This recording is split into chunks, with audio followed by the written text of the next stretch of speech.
Hey guys, it's Bro You Whack. Welcome to another top 5 video where today we're going to be looking at the top 5 most underrated heroes in Hey, haven't you done this top 5 video already? Why are you doing it again? Well, let me answer your question with another question. Haven't you already cried about the girl that friend-zoned you in your Zoom class? Exactly. Let me do my top 5 video. This is of course season 4 of the top 5 series, where my plan for this season is to redo a lot of my old top 5 videos that I did back in 2017. And one of my very first top 5 videos, in fact the first top 5 video that I ever did, was the top 5 most underrated heroes in Overwatch. So what I plan on doing is to obviously redo the list, but to also look back at the video that I made, because I don't remember who was on that list, so it'd be nice to compare and contrast the list and to see how Overwatch has changed. Because while the video idea is admittedly the same, Overwatch is definitely not the same game compared to how it was 3 to 4 years ago, and especially the heroes. They've gotten better, they've gotten worse, and they've become underrated over time due to the fact that they have had a stigma of being a throw hero, but Blizzard has updated them, but people don't see the beauty in them, or maybe because they're brand new and people still haven't figured out how to unlock their true potential, or maybe just people don't like them even though they're such a good hero.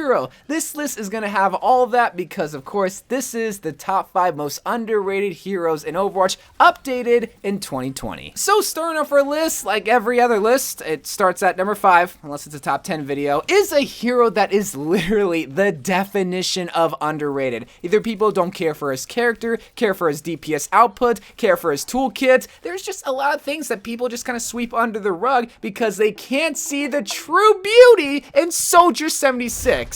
If you can find beauty in grandpas, which I know I do. A lot of the heroes in Overwatch have a unique ability or something about them that nobody else has. Torbjorn is the only hero with a turret, Sombra is the only one that is able to hack someone, and Ana is the only one that can anti somebody, ensuring that they can't heal and die. God, I wish that were me. So what's so unique about Soldier 76? It's nothing. You see that? Well, you can't. You know why? Because it's nothing! But that's also a reason why he is underrated. That doesn't really make any sense, but let me explain. So, nobody really likes him because he doesn't have a unique feature about them, but that's what makes him so special, is that he is the jack of all trades and master of none. That's why his name is Jack Morrison. Oh my god, you learn something new every day. You want consistent but low DPS? Soldier's got you, but McCree is better. You want an ability that can make you go fast? Well, Soldier's also got that, but Tracer, she moves a lot quicker. You want to be able to heal your crying teammates? Well, he's got a little heal pod with your name on it, but Mercy's a much better healer. You want a mediocre ultimate that can maybe get you 1 or 2 kills before Zarya or D.Va blocks it? Well, he's also got that in the form of his tac visor, but McCree once again has a better ultimate that can also just get blocked as easily too. McCree's just been out-shattering Soldier 76 for the longest time, which is a reason why I think Soldier 76 is underrated is somewhat valid, is that everything that he can do, McCree or Ashe or Widowmaker can just do better. But oh, if you get a Helix rocket to the face, you're gonna be wondering why nobody else thinks Soldier 76 is OP. Even though nobody really thinks that, because it's not like he's taking over the meta anytime soon, which is good, because that still means he's not going to be nerfed anytime soon. Now, number 4 is going to surprise some of you guys, because as you guys know, I absolutely hate this hero. But there's a reason why I hate this hero, and it's because he's an annoying hero, but there's a reason why I think he's annoying. It's because he's really good and really easy. And if you don't think Hanzo's easy, then you're just bad.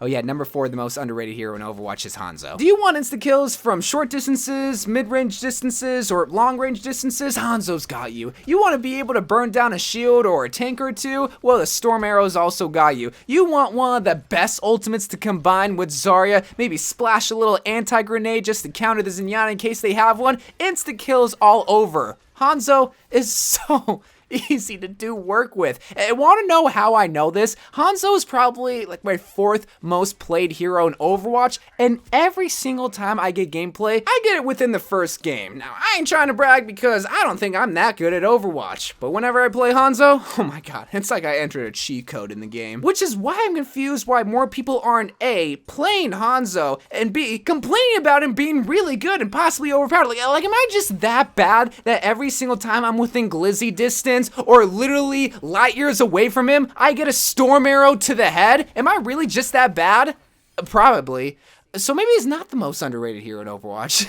I don't know, man. Just every single time there's a Hanzo on the enemy team, I look right, there he is. I look left, there he is. I look above me, and there he is. Just because he's able to climb up walls, he's able to leap now. He's so freaking annoying! Alright, so far so good. I think I made some good claims. At number 3 is Torbjorn. What? This is exactly why I want to remake this video, is because a hero like Torbjorn, who was in the trenches at the beginning of Overwatch, has slowly over time became a very mediocre hero, but by golly, I would be lying in saying that I do not get gold every single time I play Torbjorn. Why? It's because I do not have to babysit my freaking turret anymore, and that is such a beautiful thing, but also kind of a sad thing, because that was the only reason why Torbjorn felt like a dad. He doesn't care about Brigitte, no, he cares about his babies, but now his babies are all grown up. They're going to college. Anyway, so Torbjorn back in 2016 was the iconic throw hero. Every single troll YouTube account always played Torbjorn because that would get them the best content, because that would get them the best reactions from people, because everybody hated Torbjorn. Y'all think people hated Brigitte nowadays? Oh no.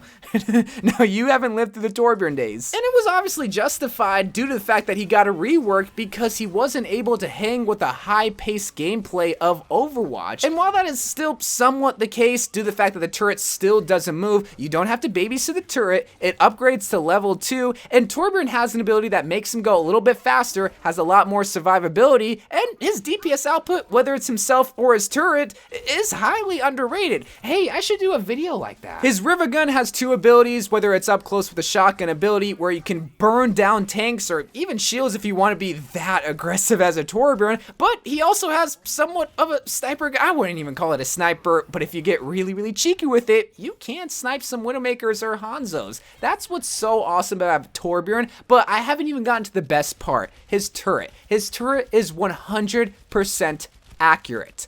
Let me say that again, 100% accurate. Nobody else has better accuracy in Overwatch. Not even Kefri whenever he tries to accuse a hacker on the enemy team. The Torbjorn turret is god tier. So if it's a Genji that's annoying you, or a Pharah that's flying above you, or a Tracer in the back line, they're gonna be shot by the Torbjorn turret, and it's gonna annoy them. It's gonna take their attention away from you momentarily to shoot the turret, and at that point, you're able to alert the team, hey, there's a hot lesbian in the back. Can we please stop her? And of course, your team listens to you, they stop the Tracer, and you win the game. Of course, in a perfect world, because nobody communicates in Overwatch, but that's the possibility and the opportunity with Torbjorn. Oh, I almost forgot the best part. His ultimate, the hot spunk, burning the armor off of tanks and being able to set a death trap on chokes on 2 CP maps. There's just so much opportunity with Torbjorn that I'm kind of surprised more people aren't playing. Actually, I'm not surprised because I know why, because the turret is always left behind. It's low-key kind of sad. But I think Torbjorn needs to get a little bit more love just because of the fact that you have so much opportunity to just do work, do damage, get kills, hold chokes, stop flankers. He has it all. Plus, he's really thick. But let's talk about the second most underrated hero in Overwatch. From the very beginning, I was counting on this hero taking over the meta, and it kind of happened for like, I don't know, 2 seconds, but I don't know, people just don't seem to think that Echo packs a punch like Call of Duty Zombies.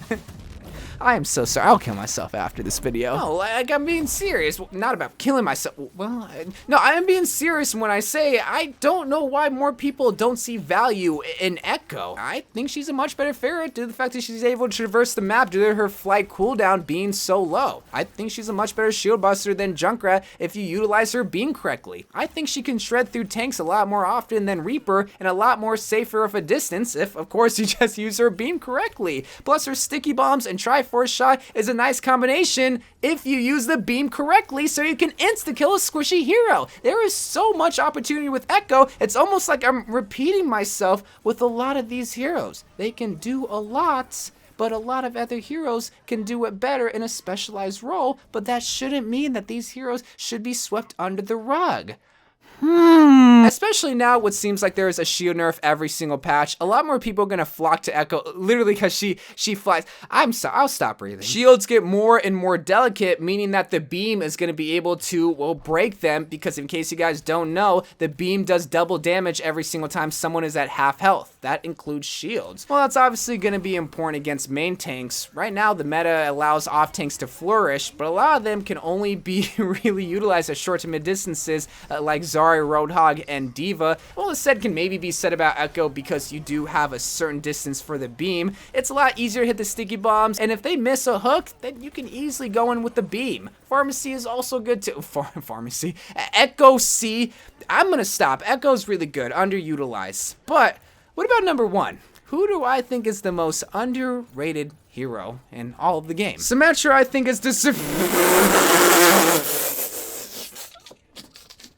You wish. Y'all wish. Go ahead and cancel me. I don't care. Nah, Sombra. Sombra's the most underrated hero in Overwatch, boy. I gave reason after reason after reason to every single hero on this list, trying to show you why I think they should be a little bit more appreciative and why more people aren't giving them the attention that they deserve. I just need one reason why I think Sombra is the most underrated hero in Overwatch. Her EMP. Every single time you use your EMP, you guys should win. The only reason why you're not winning is because you're not communicating with your team, so your team doesn't know when you're gonna pop your ultimate. Plus, that can also be said when you're trying to hack someone. How am I supposed to know that you're hacking the frickin' Reinhardt when I'm trying to shoot the frickin' Pharmacy or Echo? This guy has such a service. I think Sombra's biggest downfall is that people aren't communicating when they're using some of her most powerful abilities. I mean, you gotta think. You hack a Reinhardt, no more shield. You hack a Roadhog, no more heal. You hack a soldier, no more